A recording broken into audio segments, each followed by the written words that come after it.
sheekh maxamed waxa aanu haynaa dhul aan la garanayn ciddii lahayd dhulka maxaanu ka yeelnaa oo nala gudboon saa'ilkana wuxuu leeyahay waxaa jira sharakaadka ganacsiga qaarkood oo markaanu badeecad ka iibsanno hadiyadna siiya oo nooc abaalmarin oo kale noo siiya hadiyadda ma ka gudoomi karnaa ama ka qaadan karnaa dhulka haysaa ma ammaanayo waa la idiin dhiibay ma meeshaasuu iska yaallaa uu idinku dhow yahay haddii idinka la idiin dhiibay oo ciddii lahayd garan weydeen waa inaad baafisaan ood baadi doontaan haddii kalena dowladda idinskaga wareejo haddii marka horeba jaaru idinla ahaana idinku mas-uuliyaddiisa ma lihidin ee maamulka meeshaa ka jira ayaa mas-uuliyaddiisa iskale cidda uu siinayo u sharciyeynayo taasi waa su-aasha hore jawaabteeda su-aasha labaad ee iyaduna sheegaysa sharkadaha ayaa qaarkood hadiyadna siiyaan macnaheedu waxa weye qofkii oo alaab ka soo iibinaya sharkadda isagoo sharkaddiisii ka socda ama shaksiba ka socda markaasaa wax la siinayaa culimmadu way ka digaan arrintaas oo waxay daliishanayaan xadiidkii uu nebigu yihi hadiyatulcumaali guluul dadkaa shaqaalee hadiyadda la siinayaa waxa ay qaadanayaan hadiyaddoodaasi waa tuugo sababtuna waxay tahay qofkan marka wax la siinayo laba arrimood baa jira shaksigiisa horta laguma siinayo shaqadiisaa lagu siinaya oo hadduu iminka shaqadan ka tagu meeshan iska joogu dadkan u yimaado siin maayaan ee waxay u siinayaan way danaysanayaanoo waxay isleeyihin soo jiita taasi waa mid waa nooc laaluusha midhka labaada jiraana waxa weeye waxay isaga badan tahay arrintani qarsoodi marka ama wax yar oo ku naban la siinayo ama dilaal la siinayo ama wax la siinayo qarsoodi bay u badanta xalaalna iftin baa la qashaabay yidhahaan soomaalidu sharcigeennuna waa caynkaasoo nebigu sala allahu calayhi wasalam wuxuu yidhi markuu arrintan ka hadlaya alithmu maa xaaka fi nnafsi wa karihta an yatalica calayhi nnaas xadiidkii saxiixa muslim ku sugnaa dembi waxaa la yidhaahdaa wixii laabtaada ku wareega talooma xalaalba talooma xaaraanba ee aad ku degi weydo isla markaana aanad jeclayn in dadku kugu arkaan labada arrimoodba way leedahay qofkaa dadka macaamiisha ah wax ka soo iibinaya saa daraaddeed inuu waxa iska daayo mushaharkiisa ku egaado taasaa laga maarmaana culimmada in badanoo ka midina way xaaraantinimeeyeen iyagoo nusuustaa daliishanaya wallahu aclam sheekh maxamed hadday yihiin dadkan laftooda kuwii macaamiisha ahaa oo markay wax iibsadaan iyagu oo alaabay iibsadaan si loo soo jiito macmiilnimadooda wax la siinayo wax dheeraada loogu darayo maxay tahay ayada xukunkeeda noqonaysaa waa in sharkaddu isla ogtay haddii sharkaddu ay macaamiisha abaal marinayso oo wax caam ah oo mas-uuliyiintii laysla wada ogyahay uu yahay taasi dhib ma leh jasaaka allahu khayr wbaaraka allahu fiik sheekh ilaahi subxaana wa tacaala ka abaaliya siduu inoogu iftiimiyey saa'ilkan wuxuu leeyahay ama sida su-aasha ka muuqata waa ruux dumara waxay leedahay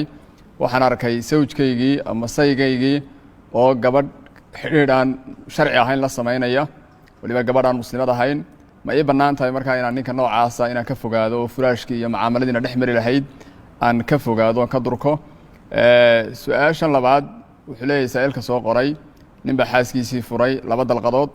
kadibna wuxuu doonaya inuu ku ceshado soo ceshado maxaa uga bannaan soo ceshiga noocaasa su-aasha hore marka qofkani uu lamaanihiisa waxaa xun ku arko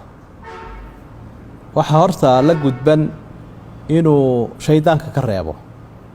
ilaahay baa wuxu uhi yaa ayuha aladiina aamanuu quu anfusakum waahliikum naaran naftiinna iyo ehelkiina naar ka badbaadiya marka hadduu qofkii toobad keeno markii uu waaniyey ee uu la dadaalay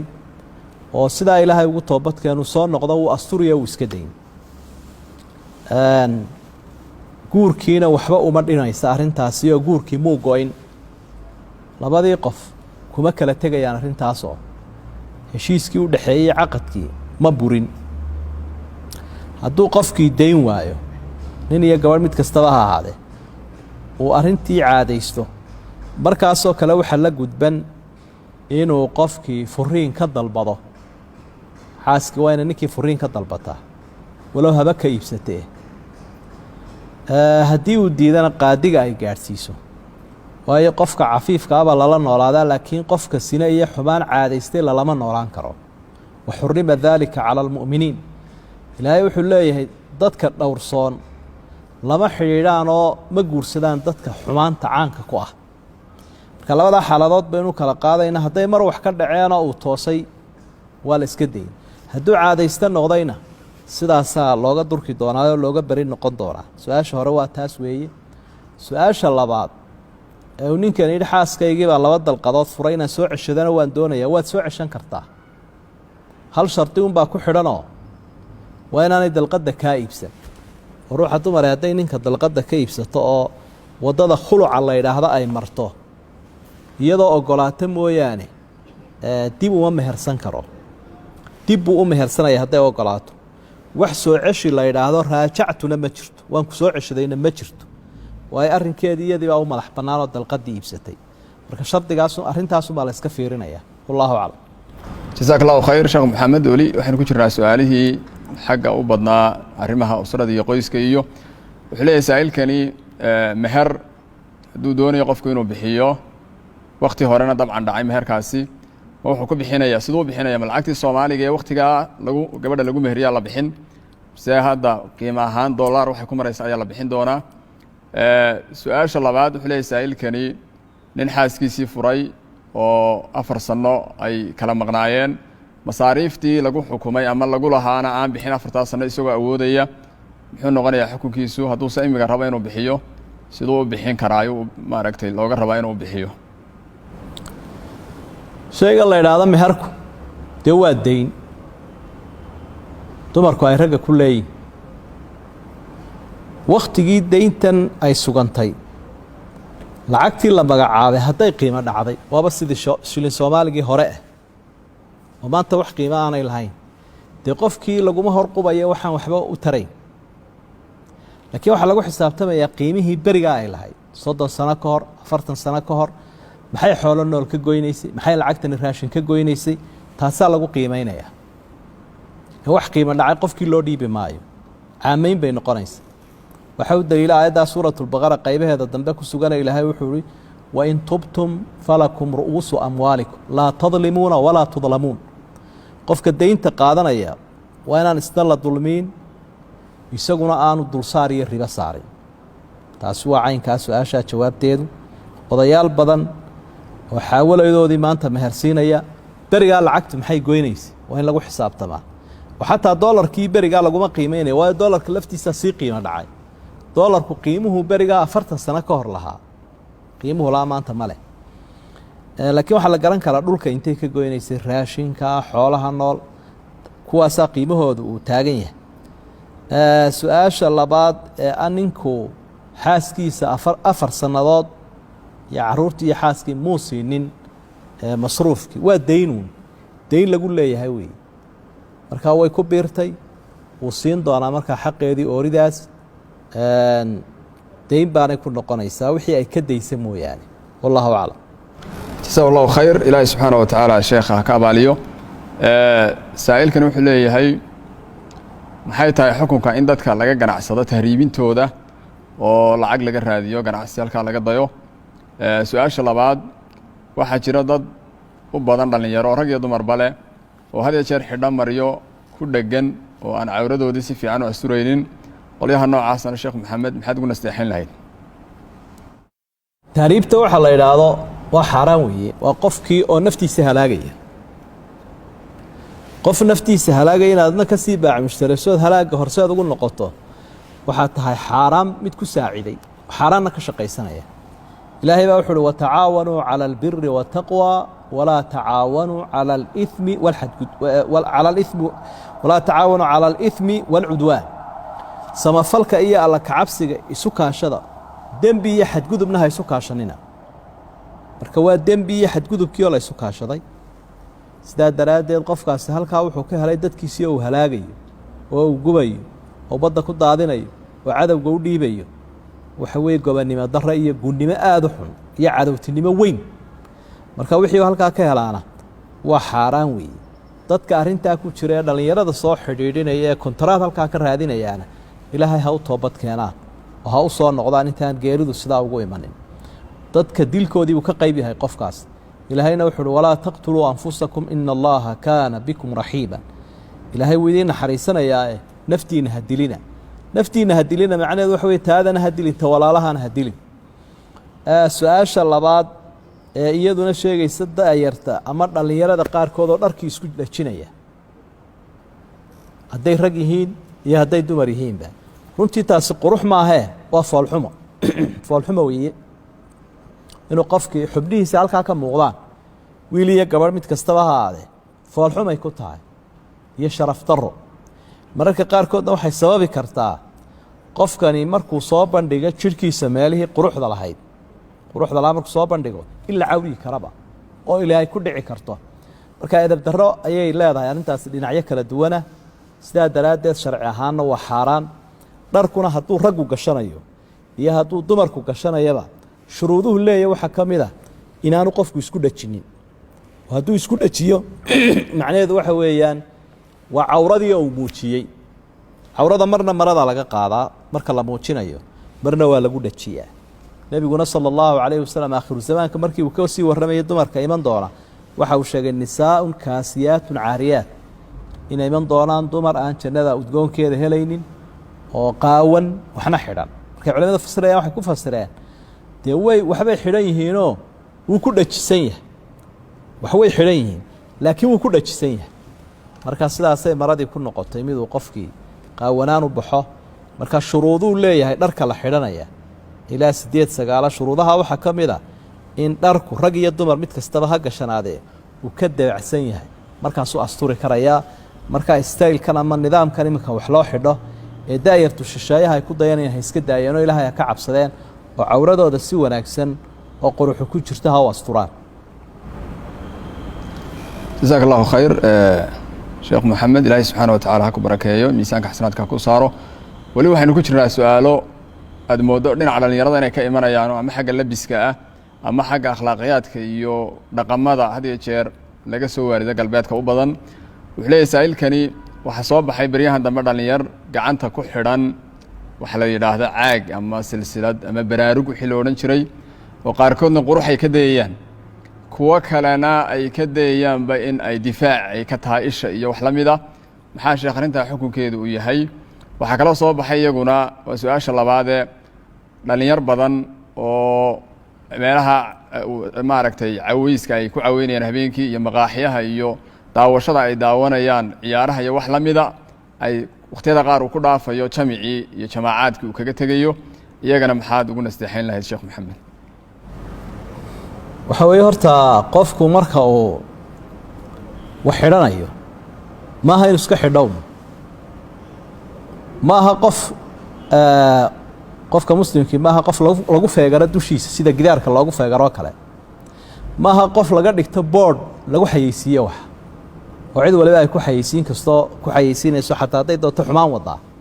qofka muslimka ee waxyaabaha uu ka qiimo weyn yahay saa daraaddeed ba habboonta markuu dhar iibsanayo qofku ama huu dheera kala baxa ama meel isagoo cusubba ha ka iibsada in horta waxa ku qoran iska eego haddaan u garanayna cid u dhiibo dadka qaarkood baa markaad eegto waxa ku qoran wax fool xun uu yahay iswaa baraarujin arrinta labaadee dharka shardiga u ahayna waxa weeye inaanu jinsiga kala shabahayn oo ragguna aanu dharkii dumarka xidhan dumarkuna aanay xidhan dharkii ragga shardiga kale waa u yaallaa waxa weeye inaanu dharkani dharkii gaalada iyo lagu yaqaana iyaga caanka ay ku ahaayeen waa inaanu ahayn waxyaabahaasa aadaabta dharka kolley ay ka mid yihiin iyadoo ay fara badan tahay kuwaas waa ka mid waxyaabahan yaree la xidho dadkan waxaa laga yaabaa dhallinyaradu waxay arkayaan qof filim ku jira ama riwaayad ama wax jilaya oo wax xidhan wallahi waa lagu ilbaxaa baa laga yaabaa qaarkood inay u qaataan oo wax kastoo gaalada ay ku arkaan inay u fahmaan inuu yahay wax lagu ilbaxayo waana wax edabdara ay ku jirto ama caqiide kaleba ka soo jeeda waxyaabahan la xidho qaarkood baa la yidhaha qowmuluudkay caan u yihin ayay calaamad u yihin qaar baa nimankan hinduuska ee dabcaabudka calaamad u ahoo ay aaminsan yihiin inuu ama isha ka celinayo ama waxyaabo kale iyo cisi lagu helo ama caqiide uu ku lug leeyahay marka iska qaado uun maahee waa inaad ogaataa waxani xagguu ku daba leeyahy marka arrimahaasoo dhan inay dhallinyaradu aada uga feejignaadaan oo kuulahan faraha badan iyo baraarugahan iyo waxaan la xidhxidhanayo inay ka xoroobaan baa u wanaagsan aynu kula talinaynaa markuu caqiide ku daba leeyahayna dee waa arrin khataroo gaalnimo qofkii u saari karta haddii uu ogaado u bareero arrintan kale la xidhiidha dhallinyarada iyo qaar badan oo ka mid inay cibaadada dayaceen iyo wakhtigoodii waxaynu u sheegaynaa walaalaheenna daa'irta ah iyo ubadkeenna iyo ehelkeenna intuu qofku adduunkan joogo inuu mudan yahay inuu sahay qaato weliba cimriga kiisa ugu qiimaha badanina waa wakhtigu dhallinyaro qofku yahay wa shabaabaka qabla harami wa faraaqaka qabla shuqli rasuulku sala allahu calayh wasalam xadiidkii saxiixa markuu ummadda tilmaamayay wuxuu lahaa shan intaanay kuu imanin shan ka faa'iidayso shanta laga faa'iidaysanaya waxaa ka mid ahaa cimriga iyo jaaniska uu qofku hayo iyo wakhtiga dhallinyaronimada intaan mashquulku ku iman ee aanu gabowgu ku imanin ee aan geeridu ku imanin waxyaabaa laga faa'iidaysanayaa markaa qofku intuu horu mari karo ee kayduu dhigi karaa waa kolba siduu uga faa'iidaysta dhallinyaronimadiisa waxaan leen daayarta ha dayicina wakhtigiinna si aydaan marka aa weynaataan uga murmin cimrigiinna oo waxaynu aragnaa reer magaalka qaar ka midahoo marka la ydhaha hebelow 60 baad maraysaa 70 xanaaqa wuxuu la xanaaqayaa wakhtigii shabaabkii iyo dhallinyaronimada ka lumay markaasaa wuxuu ku fasira uu garan laaya laakiin hadduu qofku dhallinyaronimadii ka faa'iideeyo wakhtinaba aanu dayicin ilaahay agtiisa iyo ummadda agteedaba uu ku farxayaa cimrigiisa marka waxaynu leenahay iska dayicina cimrigiina waa qaaliye waa wana wakhtigii u qiimaha badnaa cimriga ka faa'iideysta wallahu aclam jazaak allahu khayr sheekh maxamed su'aalo weli waxaynu ku jirnaa xagga dhallinyarada u badan waxaa jira sida saa'ilkani soo qoray dhallinyar sawirka iyo maaragtay sawiridda siiba waqtiyada xafladaha aada ugu balaysan oo ku imtixaaman oo sawiro la iska qaadayo xilliga arooska ama arooska ka hor ama waqtiga meherka kadibna qofkii facebooka iyo baraha kale bulshada uu ku faafinayo arrintaas sheekh maxamed xukunkeedu muxuu yahay maxaadse kula talin lahayd saa'ilkan kale wuxuu leeyahay waalidka oo caaq lagu noqdo xukunkeedu muxuu yahay maxaadse kula talin lahayd dhallinyar badan oo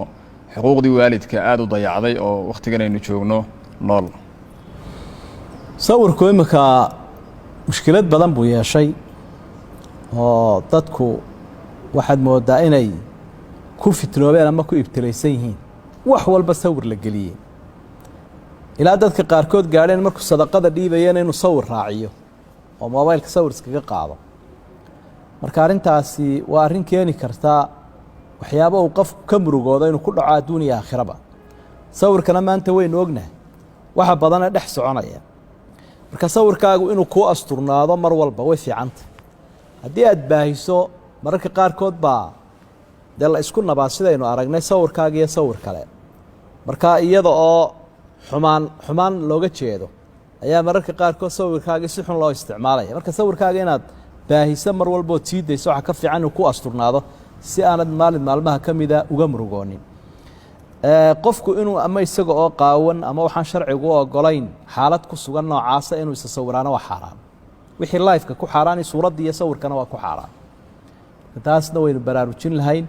dhallinyarada qaarkood ba xaaskiisiibuu soo bandhigayaa mararka qaarkood gabadh aan weli mehersan isagoo ku dhegan buu soo sawirayaa de waa arrin diin ahaan iyo dhaqan ahaanba qalada oy tay in laga toobad keeno oo qofku ka feejignaado su-aasha labaad ee ah cuquuqulwaalideyn qofku inuu labada waalid caaq ku noqdo cirib xumay leedahay adduunyada iyo aakhiraba hadduu qofku waalidkiisa caaq ku noqdo isagana caruurtiisa caaq ku noqota waa abaalmarin ilaahay uu qofka ku abaalmarinayo xuquuqda qofka lagu leeyayna waxa kow ah xaqa ilaahay subxaana wa tacaala waxaa soo raaca xaqa waalidka siduu qur-aanku inoo tartiibinayo suuratulisraa iyo suuradaha kaleba aad ka akhriyi karayso ilaahay markuu xaqiisa sheega ka waalidka ayuu ku xigsiyaa wawasayna alinsaana biwaalidayhi ixsaana qur-aanku intaasoo aayadood buu ku soo celinaya xaqa waalidka waxaase iyaduna habboon waalidku si uu xaqiisa u helo inuu ubadka baro xuquuqda saaran ee laga doonayo xaqii ilaahay xaqii waalidka xaqii ehelka xaqii ummadda xaqii mucallimka markaa kolkuu cashara siiyu tarbiyad siiyo ilaahay idamkii waxaa la rajaynayaa ubadkuna inuu jawaab fiican bixiyo laakiin hadduu qofku kula dadaalo in cilmiga maadiga ah iyo adduunyo siduu ilmahani usoo shaqayn lahaa uu ka ilaawo xuquuqdii lagu lahaa diin ahaan iyo tarbiyaddii islaamiga ahayd wakhti aan wakhti ahayn ayuu waalidka laftiisuna ka murugoonaya marka ugu horreynba waxaa la doonayaa khayrka inuu ku maalgeliyo waalidku ubadkiisa si ay ishiisu ugu faraxdo oo aan uga murugoonin wakhtiga dambe caruurtana xilka saarani kaa weeyey wallahu aclam jasaak allahu khayr sheekh maxamed waxaan soo gaarhnay guntiga gabagabadii barnaamijkeennan sida tooska u socday wuxuu leeyahay saa'ilkan su-aasha soo qoray waxaa jira hablaha qaarkood oo ku cudur daarta marka guur lagala hadlo ama loo soo bandhigo ama cid kufu ah ay helaan inay ku jiraan waxbarasho oo jaamacad iyo waxbarasho kale u socoto oo sidaa awgeed u diida guurka oo arrintaa ku marmarsiyooda ama shaqo iyo wax la mida maaragtay maxaad kula talin lahayd hablaha noocaasa su-aasha labaad waxaa jira dad badanoo wakhtiga dayaca weliba xilligan aynu ku jirno runtii oo fasax badan lagu jiro oo xanuunka adduunka wareeriyey uu dadkii fasax badan geliyey waxaa jira dad badan oo runtii ama qiila waqaal ha ahaato ama fadhiyo meelo kale la fadhiyo rag iyo dumar iyo ciroole iyo caruur bale oo wakhtigii uu ka lunsan yahay dadkaana iyagana maxaad kula talin lahayd wakhtigan la joogo si ay wakhtigooda uga faa'iidaystaan falyatafadal sheekh maxamed iminka su-aasha waxaa ku jira hablaha oo guurkii dib dhigaya si ay wax u bartaa iyo wiilashiio laga yaabo qaarkoodna inay sidaa yihiin labadaba nebigu ula hadlay calayhi salaatu wasalaam wuxu uhi yaa macshara shabaab man istadaaca minkum ulbaa'ata falyatasawaj dhallinyaradii uu qofkii kari karaya xoolo uu ku guursado ha guursado waa amar marka culimadu waxay leeyihiin amarkaasi waajibnimuu keenayaa haddii qofkani adduunku ku guursan lahaana uu haysto ciddii uu guursan lahaana uu haysto isla markaana sino ka baqdo waaba faralba markaa wiil iyo gabadh mid kastaba ha ahaadee taasi waa waajibkaas ayay noqonaysaa dadka waalidiinta ah ee aabbo iyo hooye ah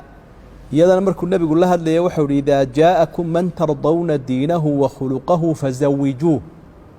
markuu idiin yimaado qofaa diintiisa iyo dadnimadiisa raalli ka tihiinoo ku fiican diintii akhlaaqda u guuriya hablaha labada qoloba saasaa loola hadlay sidaa daraaddeed xaaladdaa fitnada uu ka baqayo qof casrigan fitnadu way iska badanta iyana qofku sina ku dhaco wax badanoo ugu yeedhayaa jira hadduu fitnadaa ka baqayo qofku waa waajib inuu guursadaa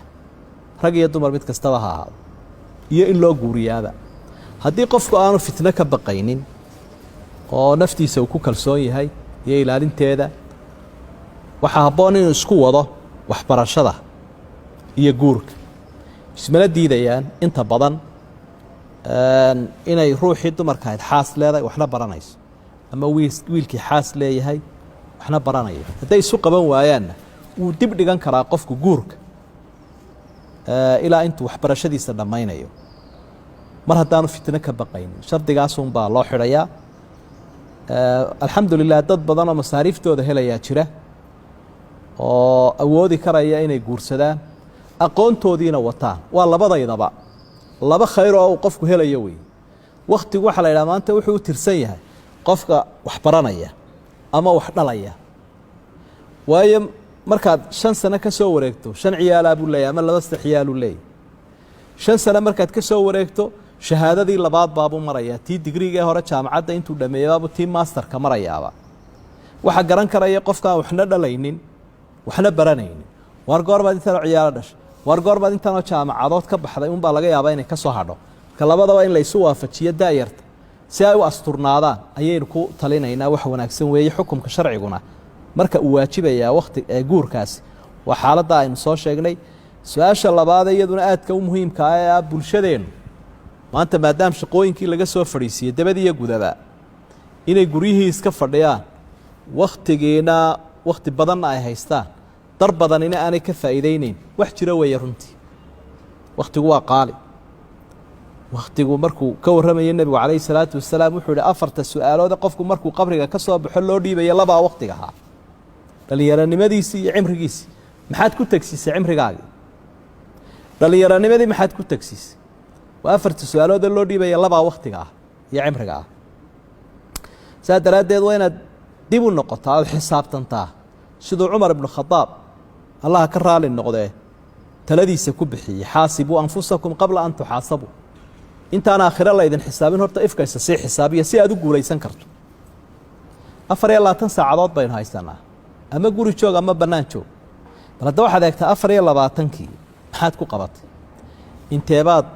naftaada siisay inteebaad ehelka siisay inteebaad diinta siisay inteebaad danaha caamkaa siisay wakhtigii baad kala xisaabisaa